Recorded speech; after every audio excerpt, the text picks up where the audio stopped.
Hello friends, welcome back to my channel. ఎలా ఉన్నారండి అందరూ? భాను మనసు చాలా అశాంతిగా ఉంటుంది. అసలు ఎందుకు తన భర్త ప్రవర్తన అందరిలాగా ఉండదు? అందరి భర్తలు తమ భార్యలను ఎంత చక్కగా చూసుకుంటారు. తన భర్త ఉన్నాడు, తనను దేనికి పట్టించుకోడు. మొన్న స్వాతి ఏమంటుంది? తన భర్త ఇంట్లో ఉన్నంతసేపు స్వాతి స్వాతి అని తన కొంగే పట్టుకుని తిరుగుతాడని చెప్పి ఎన్ని వగిలిపోతుంది. తనకే ఉన్నాడు మహామొగుడు అనుకుంటుంది భాను. అయినా తన మొగుడే సరిగ్గా ఉంటే అందరి గురించి ఎందుకు అనుకోవడం అని అనుకుంటుంది. దేనికైనా అదృష్టం ఉండాలి, తనకు ఆ అదృష్టం లేదని బాధపడుతుంది. ఈ విధమైన ఆలోచనలలో పడి కొట్టుకుపోతున్న భాను తన ఇంటి కాలింగ్ బెల్ స్పృహలోకి తీసుకువచ్చింది. కాలింగ్ బెల్ మ్రోగడంతో ఎవరో అనుకుంటూ వెళ్ళి డోర్ తీస్తుంది భాను. ఎదురుగా తన స్నేహితురాలు సంధ్య.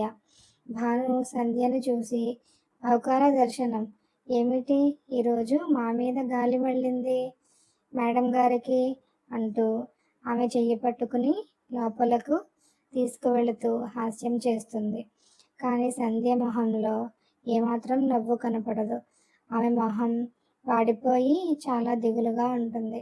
సంధ్య మొహం చూసి ఏదో జరిగిందని అర్థం చేసుకుని ఏమీ మాట్లాడకుండా కిచెన్లోకి వెళ్ళి ఫ్రిడ్జ్లో నుంచి చల్లని కూల్ డ్రింక్ తీసుకొని వచ్చి సంధ్యకు ఒక గ్లాస్ అందించి తాను ఒకటి తీసుకొని, ఇప్పుడు చెప్పు, ఈ వాడిపోయిన ముఖార విందము ఎందులకు అని హాస్యంగా అడుగుతుంది భాను.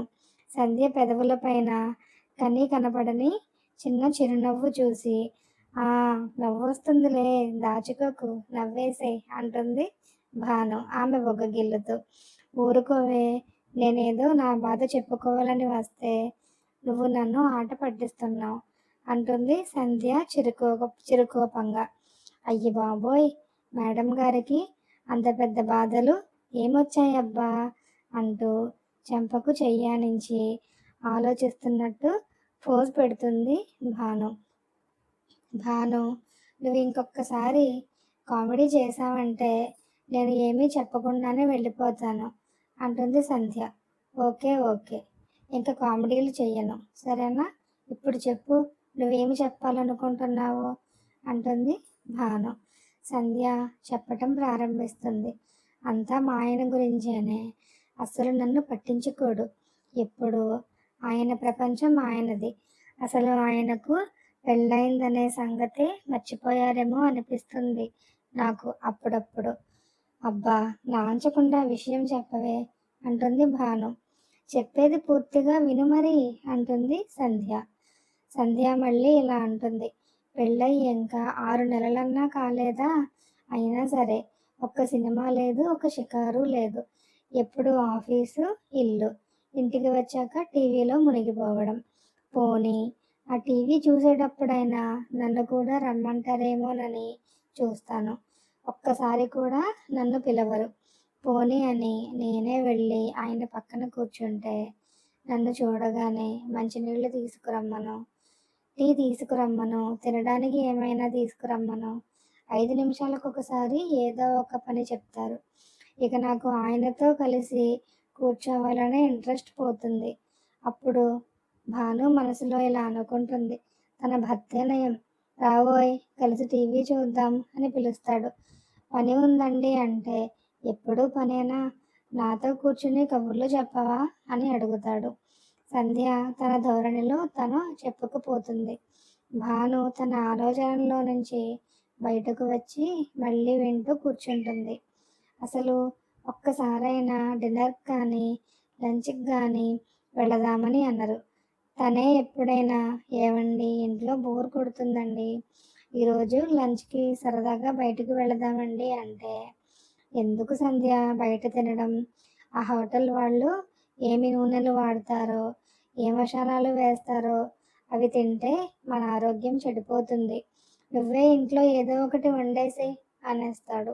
ఆ సమాధానానికి నాకు ఒళ్ళు మండిపోతుంది. ఏదో నేను రోజు అడుగుతున్నట్టు, ఆయన రోజు నన్ను హోటల్స్ వెంట తిప్పుతున్నట్టు, ఏదో పాపం నోరు తెరిచి అడిగింది. ఒక్కసారైనా తీసుకెళ్దామని అస్సలు అనుకోరు. నాకెలా ఉంటుంది చెప్పు అంటుంది సంధ్య. భాను అప్పటికే ఆలోచనల్లోకి వెళ్ళిపోతుంది. అదే తన భర్త అయితే, భాను ఈరోజు సరదాగా అలా బయటికి వెళదాం, రెడీ అవ్వు అంటాడు.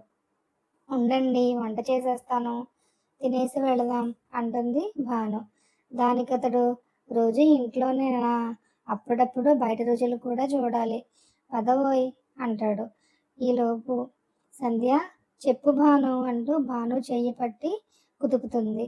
మళ్ళీ తన ఊహల్లో నుంచి బయటకు వచ్చిన భాను, అవును సంధ్య బాధగానే ఉంటుంది అంటుంది ఏమనాలో తెలియక. మళ్ళీ సంధ్య అంటుంది, అసలు ఇప్పటికొచ్చి ఒక్కసారి అయినా నా కోసం పువ్వులు తేలేదు తెలుసా.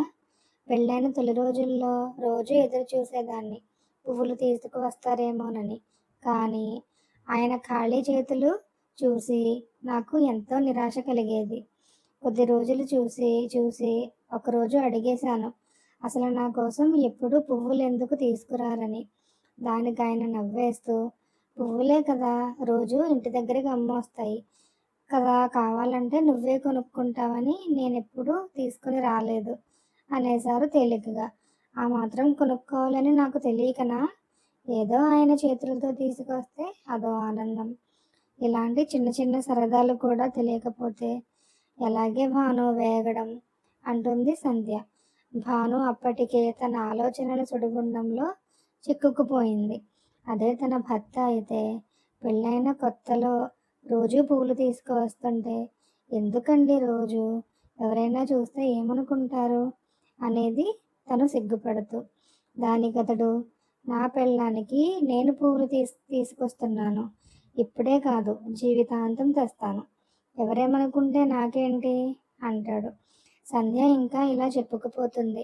భాను తన ఆలోచనలోనే ఉండి ఊగొడుతుంది. ఎప్పుడు నా కోసం ఒక్క చీరైనా తీసుకురాలేదే, ఏ పండగో పుట్టినరోజో వస్తుందనుకో, నేను ఆయన కోసం ఏదో ఒక బహుమతి కొని ఇస్తాను, ఆయన కూడా నా కోసం ఏదైనా తీసుకువస్తారని ఎదురు చూసిన ప్రతిసారి నాకు మళ్ళీ నిరాశే కలుగుతుంది. చూసి చూసి ఇక అడగకపోతే ఈ మనిషితో ఇక లాభం లేదనిపించి ఒకసారి అడిగేశాను, నాకు ఒక్కసారి కూడా బహుమతి తీసుకురారెందుకని. దానికి ఆయన ఏమన్నారో తెలుసా, నీ దగ్గరే బోలెడన్ని చీరలు ఉన్నాయి కదా, ఇక ప్రజెంటేషన్స్ అంటావా, ఆడవారికి ఏమి కావాలో నాకెలా తెలుస్తుంది అనేశారు చాలా తేలికగా. నాకెంత బాధ వేసిందో తెలుసా. నా దగ్గర అన్నీ ఉన్నాయి నిజమే, కావాలంటే కొనుక్కోగలను, అదే నిజమే. కానీ ఆయన ఇష్టంతో ఏ బహుమతైనా ఇస్తే, అది ఎంత చిన్నదైనా సరే, అది నా మనసుకి ఒక తృప్తి. కానీ ఆయన అస్సలు అర్థం చేసుకోరు. ఇక పడక దగ్గరికి వస్తే నా ఇష్టాలతో ఆయనకి ఏమీ పనిలేదు. రావడం, తన పని తాను చేసుకుని ఒక్క మాటైనా మాట్లాడకుండా పక్కకు తిరిగి పడుకోవడం. భాను, ఒక్కొక్కసారి నాకు చాలా ఏడుపు వస్తుంది తెలుసా. నేనేమైనా ఆయనకు మరబొమ్మలా కనిపిస్తున్నానా అనిపిస్తుంది. ఆయన అవసరాలు తీర్చడానికి మాత్రమే ఉన్న జీతం లేని పని మనిషినా అని చాలాసార్లు ఏడుస్తూనే నిద్రపోతాను. భాను, ఒక ఆడదానికి ఎంతకన్నా నరకం ఇంకా ఎక్కడైనా ఉంటుందా, నువ్వే చెప్పు అని కళ్ళ నిండా నీళ్లతో ప్రశ్నిస్తుంది సంధ్య. భాను చటుక్కున సంధ్య దగ్గరకు జరిగి ఆమెను దగ్గరికి తీసుకుంటుంది. సంధ్యను తన భుజం మీద పడుకోబెట్టుకుని మెల్లగా అనునయంగా చెప్పడం ప్రారంభిస్తుంది భాను. సంధ్య, నువ్వు చెప్పినవన్నీ ఒక సగటు ఆడదానికి బాధను కలిగించే విషయాలే, నేను కాదనను. కానీ సంధ్య, నువ్వు భార్యాభర్త అంటే ఇలా ఉండాలి అని నీ పరిధిలో నువ్వు ఆలోచిస్తున్నావు. ఆడపిల్లం చిన్నప్పటి నుంచి నవలలు చదివి సినిమాలు చూసి నా జీవితం కూడా ఆ సినిమాలో లాగా లేదా ఆ నవల్లో లాగా అందంగా ఆనందంగా ఉండాలని ఊహించుకుంటాం. కానీ ఆ ఆనందం వెనుక చాలా శ్రమ ఉంటుంది, కష్టం ఉంటుంది. ఆ కష్టం శ్రమ అన్నీ మగవాడివే. అది మనకు కనిపించదు. ఎందుకంటే మన మనసుకు నచ్చినది మాత్రమే మనం తీసుకుంటాం. అందులోనే మన ఊహా ప్రపంచాన్ని నిర్మించుకుంటాం. కానీ మగవాడు అలా కాదు కదా! తెల్లవారి లేచిన దగ్గర నుంచి ఇంట్లోనూ, ఆఫీస్‌లోనూ ఎన్నో సవాళ్లను ఎదుర్కొంటూ ఉంటాడు. ఎందుకంటే తన భార్యాబిడ్డలకు ఎట్టి పరిస్థితిలోనూ ఎలాంటి లోటు రానివ్వకుండా చూసుకోవాలని ప్రతి మగాడు అహర్నిశలు కష్టపడుతూనే ఉంటాడు. నిరంతరం ఇంకా తన కుటుంబం కోసం ఏం చెయ్యాలా అని ఆలోచిస్తూనే ఉంటాడు. సంధ్య, మన ప్రపంచం వేరు, మగవాడి ప్రపంచం వేరు. అలా అని ఆడవాళ్ళం తక్కువని చెప్పట్లేదు. ఎవరి ప్రపంచంలో వారు పొద్దున్న లేచిన దగ్గర నుంచి పోరాడుతూనే ఉంటాం. నీకైనా నాకైనా ఉన్నంతలో తిండికి బట్టకి లోటు లేదు. ఇక మిగతా సరదాలంటావా, అంతా మనం సంతృప్తి పడడంలోనే ఉంటుంది. ఈ తిండి బట్ట ఈ మాత్రం ఆదరణకు కూడా నోచుకోలేని వారు ఎంతోమంది ఈ సమాజంలో బ్రతుకుతున్నారు. మరి వాళ్ళందరి గురించి ఏమంటావు నువ్వు అంటుంది భాను. సంధ్య ఏమీ మాట్లాడదు. భాను భుజం మీద వాలి మౌనంగా వింటూ ఉంటుంది. భాను ఇంకా ఇలా చెప్పుకుపోతుంది. అయినా మీ వారికి ఒక్కసారి ప్రతి విషయాన్ని అర్థమయ్యేలా వివరించి చూడు, అది కూడా శాంతంగా. ఎందుకంటే నువ్వు చెప్పిన కోరికలన్నీ ఒక భార్య తన భర్త నుంచి మాత్రమే ఆశిస్తుంది. నువ్వు ఓపికగా అన్నీ వివరించి చెప్పు, ఆయన ఖచ్చితంగా అర్థం చేసుకుంటారు. అయినా నేనెందుకు చెప్పాలి, ఆయనకు తెలీదా అని వదిలేసి ఇక నా జీవితం ఇంతే, నేను ఇలాగే బ్రతకాలి అని కృంగిపోకు. అర్థమయ్యేలా ఓపికగా శాంతంగా చెప్తే వినని మనిషి అంటూ ఎవ్వరూ ఉండరు అని ముగిస్తుంది భాను. అంతా విన్న సంధ్య, నిజమే భాను, ఈ విధంగా నేను ఎప్పుడూ ఆలోచించలేదు. ఎంతసేపు ఆయన నాకేదో చెయ్యట్లేదనే తప్ప ఆయన కష్టాన్ని నేను ఎప్పుడూ అర్థం చేసుకోలేదు. ఇవన్నీ నువ్వు నాకు చెప్పకపోతే ఎప్పటికీ తెలిసేవి కాదు.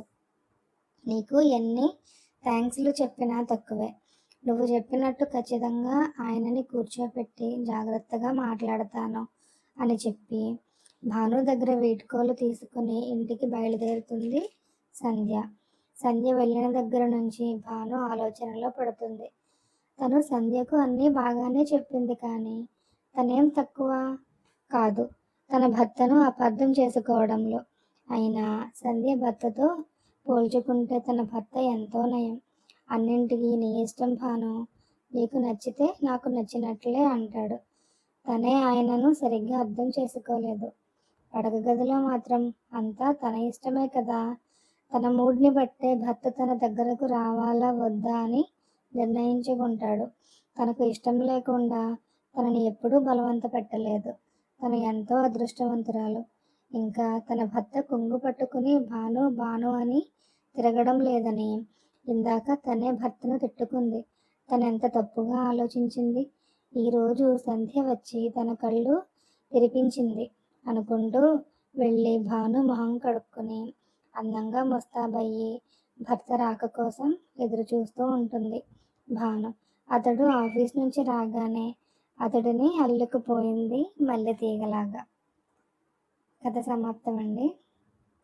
మనందరం ఎప్పుడో ఒకసారి ఇలా ఆలోచించే ఉంటాం కదా. ఈ కథ కనుక మీకు నచ్చినట్లయితే లైక్ చేయండి, షేర్ చేయండి, సబ్స్క్రైబ్ చేయండి. మీ విలువైన అభిప్రాయాలను కింద కామెంట్స్ రూపంలో తెలియజేయండి. Thank you so much friends. Bye.